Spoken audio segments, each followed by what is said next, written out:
Have you ever found yourself in conversations wishing you could connect on a deeper level, but feeling like there's an invisible wall between you and the other person? It's a common experience. We often struggle to get others to truly open up, perhaps because we haven't quite understood what makes people feel safe enough to share their innermost thoughts. We might assume it's about asking the right questions or being incredibly witty, but the truth is, the key lies not in what you say, but in how you listen and make them feel. Because beneath every guarded exterior is a human being longing to be truly seen, understood, and accepted without judgment. This longing is universal. Often, our attempts to connect involve a barrage of questions. How was your day? What do you do? Any plans for the weekend? These can feel more like an interrogation than an invitation. Or we might inadvertently steer the conversation back to ourselves, sharing our own stories before the other person has had a chance to fully express theirs. These habits, though well-intentioned, build subtle barriers. They signal that the space isn't entirely safe for vulnerability, or that their story isn't the primary focus. The real trick isn't a manipulative tactic, but a profound shift in approach. It's about creating an atmosphere where genuine openness can naturally flourish. People don't open up because you're interesting. They open up because you are interested, genuinely and deeply interested in them. Genuinely and deeply interested in them. Observation, not interrogation. Notice small cues, a change in their usual demeanor, a subtle shift in their energy, or a particular topic they linger on. You seem a little thoughtful today. Is everything okay? The key is to invite, not demand. Ask open-ended questions that encourage storytelling rather than yes-no answers. What's been on your mind lately is more effective. Once they begin to share, the most crucial part begins: active listening. This means giving them your full, undivided attention, both with your ears and your presence. Put away distractions. Make eye contact, but don't stare. Nod occasionally to show you're engaged.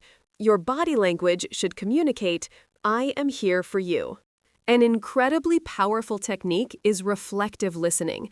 Briefly paraphrase what you've heard to ensure understanding and to show them they've been heard. Statements like, "So, if I understand correctly, you're feeling a bit overwhelmed by your workload?"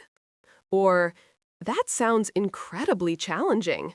Validation doesn't mean you agree with their perspective, but that you acknowledge the reality of their feelings. It creates a safe space free from judgment. Sometimes, a touch of appropriate vulnerability from your side can also help. "I sometimes feel a similar pressure," can create a bridge of shared humanity. However, be careful not to hijack their story. The goal is to make them feel heard, not to turn the conversation back to your own experiences. Embrace the power of silence. Sometimes, after sharing something significant, people need a moment to gather their thoughts or to simply sit with what they've said.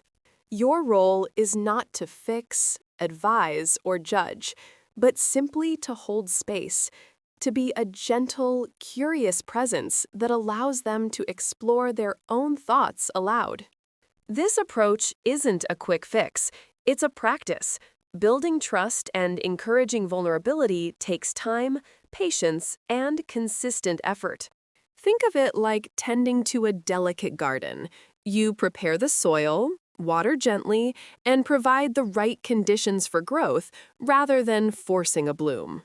People guard their inner worlds for valid reasons, often due to past hurts or fears of misunderstanding.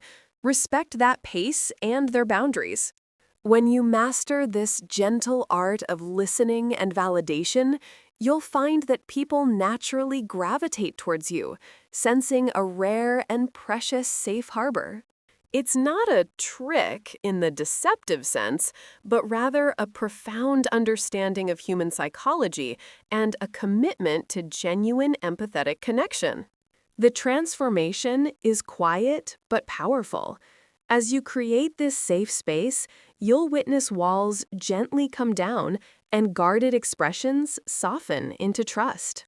A shared moment of understanding, where two souls briefly connect in the depths of their humanity, is one of life's most rewarding experiences.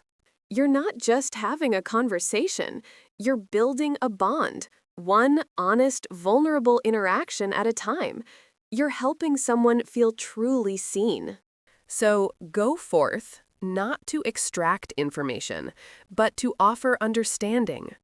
Practice the art of deep listening and watch as the world around you gently begins to open up.